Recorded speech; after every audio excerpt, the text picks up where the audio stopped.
Hello guys, welcome to Physics Grad. In this video, we are going to study about something known as the Virial Theorem.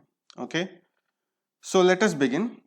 So first of all, what does this Virial Theorem give us? Okay, so this gives a relation between time average values of the kinetic energy and the potential energy, provided when the following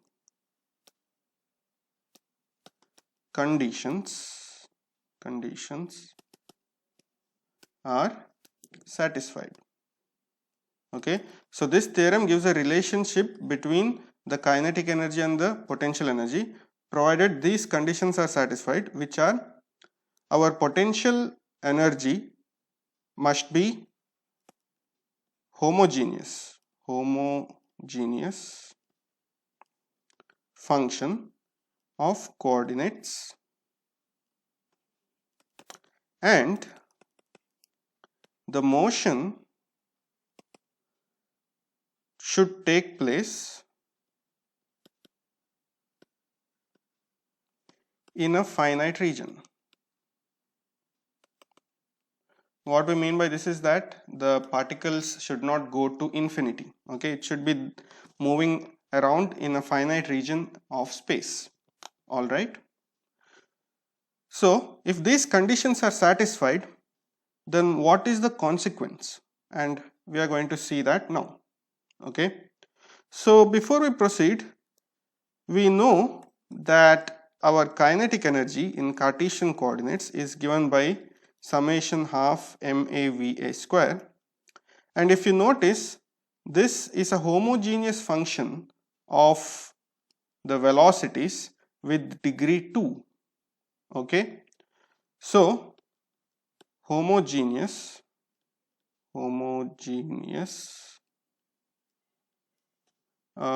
in V with degree 2. Okay, then because of Euler's theorem, if you don't know what this is, I want you to refer one of the lectures from the maths playlist, lecture number 2, which describes or derives this Euler's theorem for homogeneous function. So using this Euler's theorem, since our T is homogeneous in V of degree 2, this implies, okay, because of the Euler's theorem, we have summation over AVA dot dou T by dou VA is equal to 2 times T. Okay, so how do we get this? This Euler's theorem says that for a homogeneous function f of, so if you have summation xi dou f by dou xi, this will be equal to some n times f, where f is homogeneous function of xi's with degree n. This is what Euler's theorem says, and we are going to apply it to this function, which will give us this result, because here the degree is 2 and T is homogeneous with respect to V's. Alright, so this is what Euler's theorem gives us, and we also know that, so we know that dou T by dou VA is nothing but MAVA, which is nothing but the momentum. Alright, so this implies that our summation, this particular value, summation over AVA into dou T by dou VA is nothing but PA. So PA is equal to 2 times T. Okay, but this quantity is nothing but dou RA by dou T dot PA summed over A. Okay, this is partial derivative, which means I can write this as the total derivative of summation over a Ra dot Pa minus summation over a Ra dot Pa dot, okay, which is dou Pa by dou t, which will be equal to dPa by dt, because Pa is going to be just dependent on time. Okay, all right. So this means we have finally this result, 2t equal to d by dt of summation over a Ra dot Pa minus summation over a Ra dot Pa dot. All right. Now our Virial theorem gives the relation between time average. Okay. So before we proceed, we need to understand how to find the time average of any function. So let us do that. So time average of any function is defined as follows. So the average is denoted by f bar. So this is equal to limit tau tends to infinity 1 by tau integral 0 to tau f of t dt. Okay, so this is the definition of taking the time average of a function.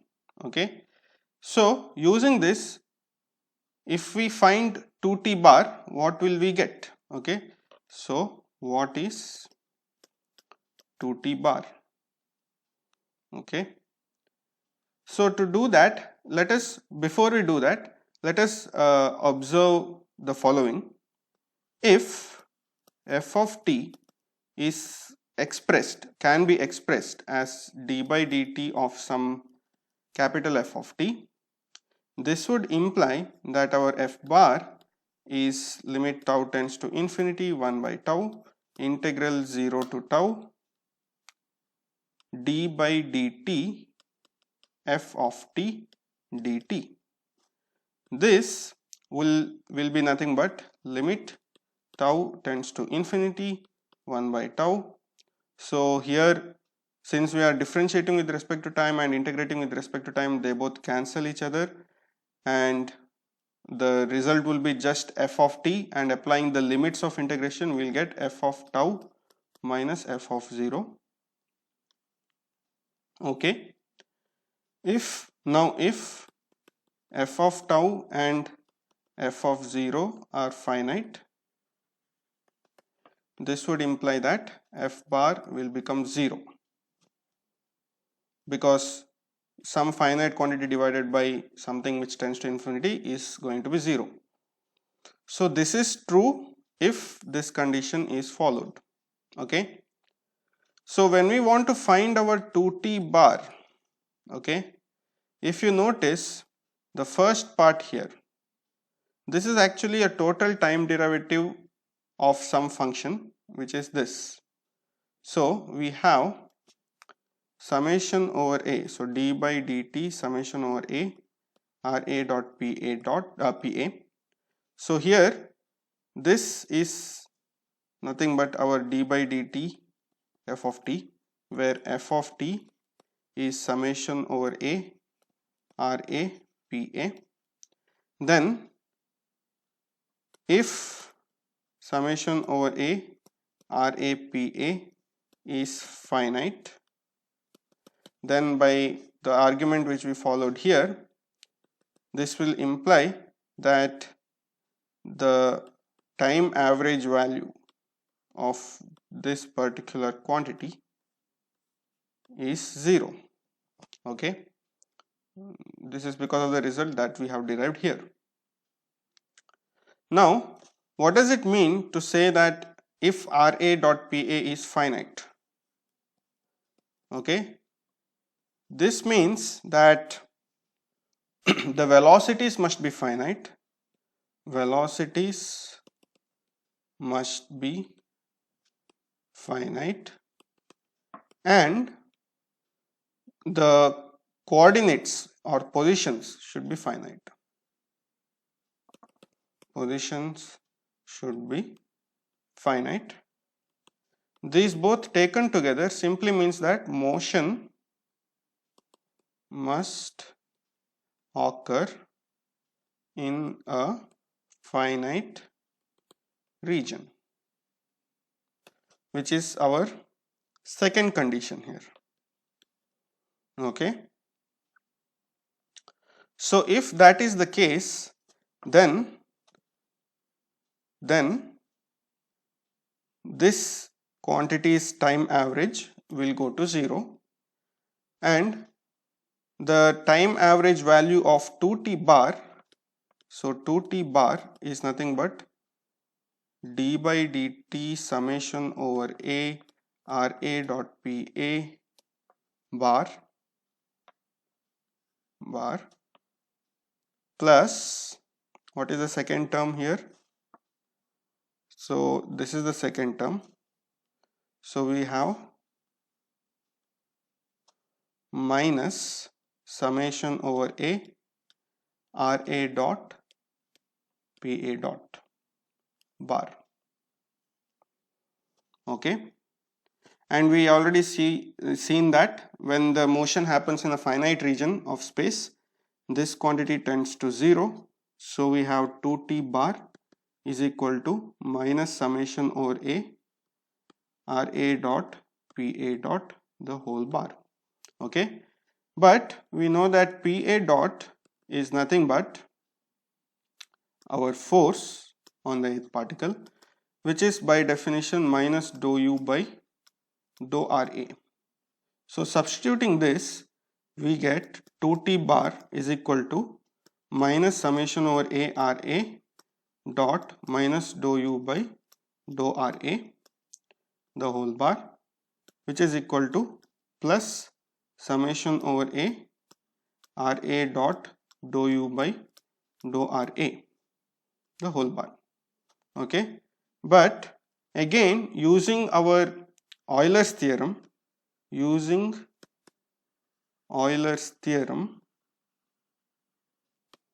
since U is homogeneous in Ra, which is our condition over here, the first condition.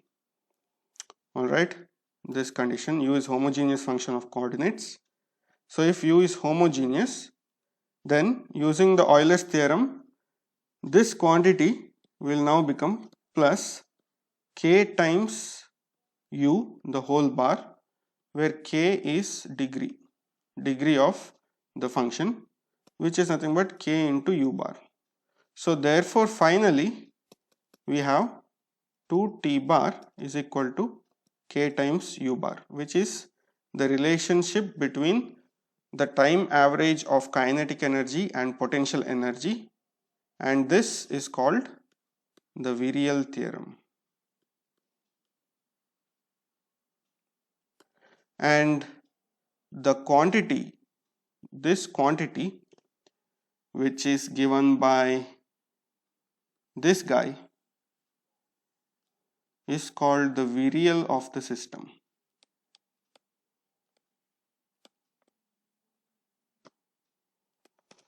Alright. So the relationship between the time average value of kinetic energy and potential energy is given by this particular equation, which is called the Virial theorem. Alright. Now our total energy should be the sum of our kinetic energy and potential energy.